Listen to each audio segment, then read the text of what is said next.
I met a gypsy. Yeah, and like the whole camera thing is right from the start. Don't take yourself too seriously. Just have fun and film lifestyle, and film what's happening around you. Not the way it's already set up.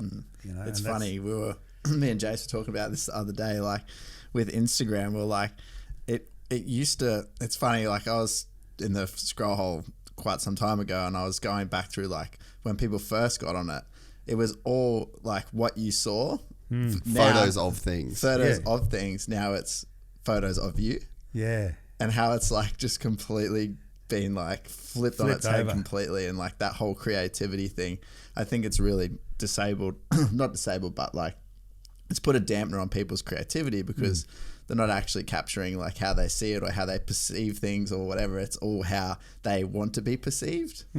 Yeah, I mean, we were talking about the other day, but it's like... Yeah, you go on even my Instagram, like there's not a photo that's not me doing something that's on my Instagram. Like it's become just like a digital facade in a way of like who you are, or like who you kind of, in a lot of people's case, like who you want to be perceived as.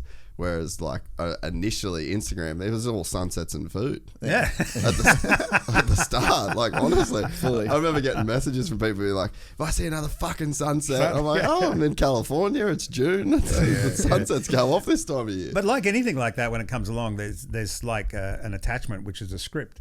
There's a script that comes along with those things, and some people just stick to the script. Yeah, follow it.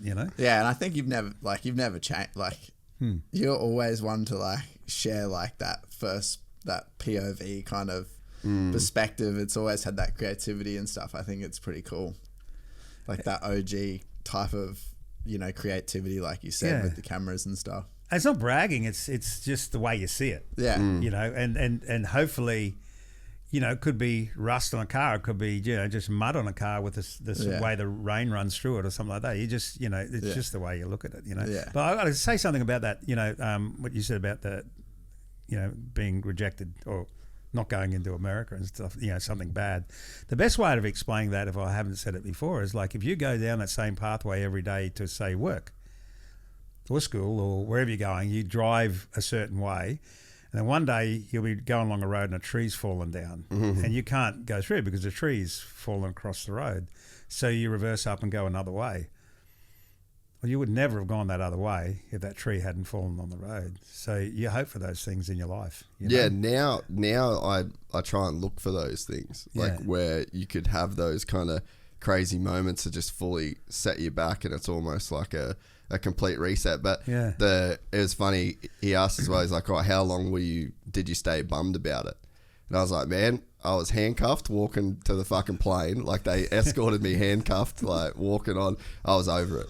I was completely fine. Like fully come to terms with it. It was almost like it's almost like when something like that happens, it is so definitive. Because I was so 1 foot in, 1 foot out, like trying to go back and forward, and it just wasn't working. Yeah. And that definitive thing of just like the fucking rug getting pulled out from under you. It's like, no, like you're done here. And it made me, like you said, just completely take an alternate But route. that's a great thing about you guys. Like, you evaluate and move forward. Yeah.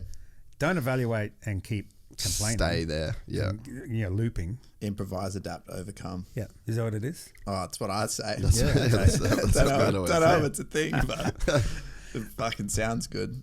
But yeah, where you guys are going and what you are doing, it's really unique, and it's coming from your heart and your mind and your soul, and this is just a start.